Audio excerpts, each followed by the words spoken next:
جو بھی علی کی شان میں ایک لفظ بھی کہے اسے زنجیروں میں جکڑ لو. ہمیں اس سلطنت میں علی کا نام لینے والا کوئی نظر نہ آئے.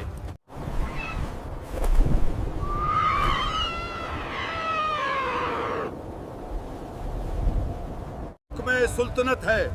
آج کے خطبہ کے جمعہ میں علی ابن ابی طالبہ کے خلاف اعلان کیا جائے گا.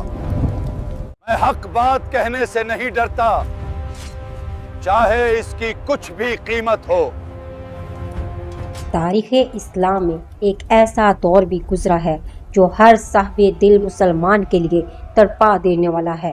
ایک ایسا دور جب اسلام کے مقدس ممبروں سے اس ہستی کے خلاف زبان درازی کی جاتی تھی جسے خود رسول اللہ نے حق کا معیار قرار دیا تھا. من كنت مولاك فلي مولا.